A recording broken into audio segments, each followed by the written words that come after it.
السلام عليكم، ازيكم؟ عاملين ايه؟ يا رب تكونوا دايما بخير. اهلا بيكم في فيديو جديد، وحشتوني كتير. النهارده بقى هعمل الزلابيه او لقمه القاضي. هي عشان صغنونه قوي بنسميها اسامي كتير جميله. تعالوا اقول لكم على الطريقه اللي عملتها بيها، وما شاء الله طلعت معايا ناجحه جدا. يلا شوفوا الفيديو، وان شاء الله الفيديو هيعجبكم. عندي هنا 500 جرام دقيق. انا الكوبايه دي بتشيل 250 جرام. عيرت كوبايه مرتين، مره حطيت الدقيق كامل، والمره التانية حطيت نص كوبايه دقيق ونص كوبايه نشا. فهنا يبقى استخدمت 150 جرام نشا و350 جرام دقيق. بعد كده هنزل بمعلقه صغيره بيكنج باودر. عندي معلقتين سكر، كمان عندي معلقتين خميره، المعلقه صغيره. وبس كده، انا مش هستخدم حاجة تانية. ذرة ملح صغيرة، وهقلب المكونات كلها، وهبتدي احضر المية نصها يعني نص مية سخن، والنص التاني هبردها بيه، يعني مية فترة. هنا مقدار الكوباية هي 250 جرام برضو، بس انا هستخدم مية تاني غير المية دي. انا عايزة العجينة تبقى سايلة مش متماسكة قوي. بصوا بقى، هبتدي اقلب فيها واحدة واحدة. وانا بقلب طبعا اول مره نزلت رشه فانيليا صغيره عشان تديني ريحه حلوه. الفانيليا بتعمل ريحه حلوه قوي لاي حاجه بتعمليها عامه. وهبتدي بقى اقلب لغايه ما تديني السمك اللي انا عايزاه.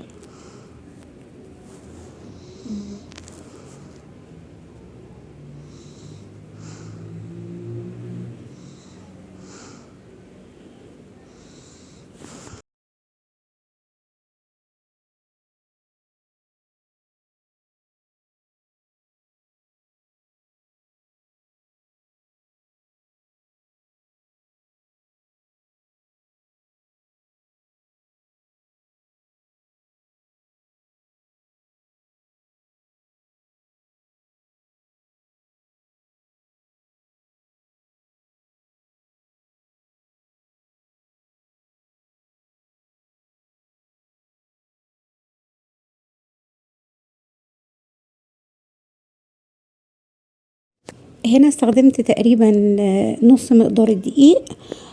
استخدمته ميه، يعني تقريبا انا حطيت الكوبايتين طبعا مليانين دقيق 250 جرام اللي هم 500 جرام.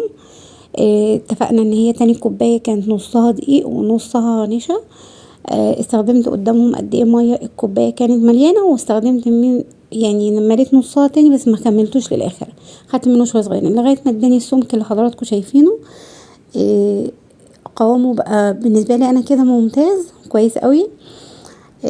وبصراحه انا جربتها، هي تحفه جدا. ان شاء الله بجد تجربوها وتعجبكم قوي.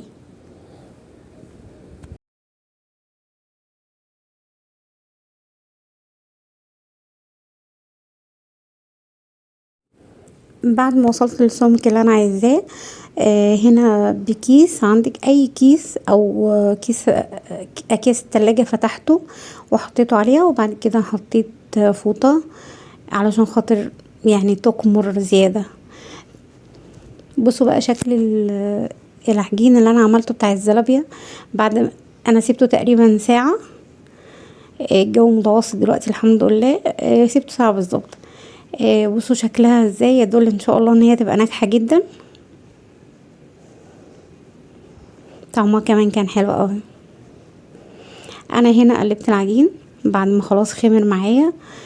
واديت يعني معلقه كبيره كده زيت علشان خاطر لما احطها في الكيس الحلواني تنزل معايا بسهوله في الطاسه.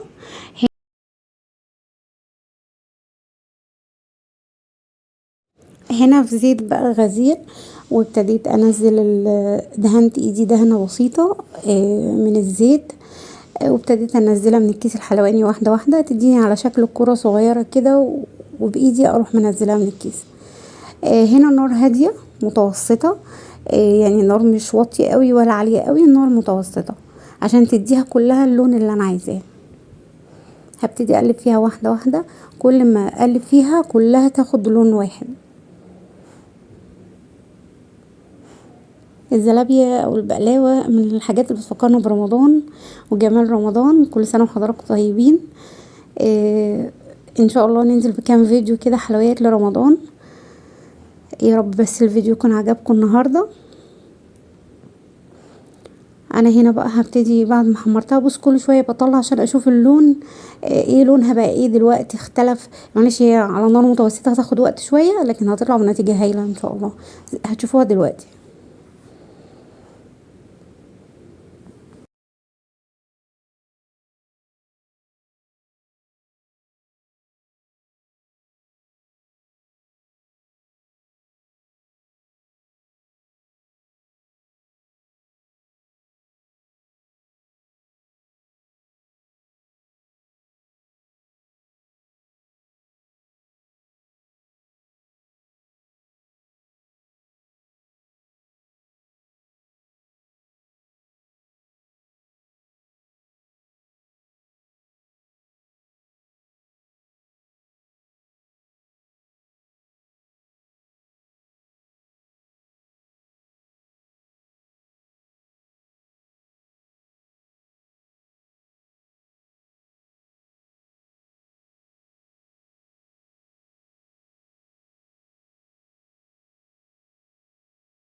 هنا بقى بعد ما اخدت اللون بتاع المحلات الجميل ده اللي كلنا عارفينه، خلاص انا اكتفيت بيها بكده باللون دوت، وهطلعها في طبق.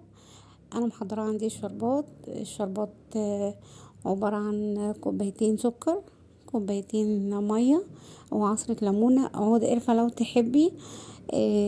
كمان بعد ما بتغلي شويه ببتدي احط عليهم كيس فانيليا عشان تبقى يدي ريحه حلوه قوي.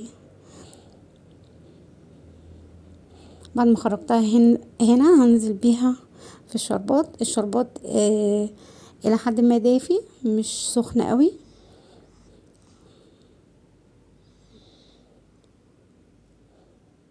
بص بقى لونها تحفة. يعني ما شاء الله حجمها كل واحد، اللون كل واحد. ان شاء الله يكون الفيديو عجبكم. وما تنسونيش بقى باللايك والكومنت الحلو، واشوفكم ان شاء الله في فيديو جديد. اشوفكم على خير ان شاء الله.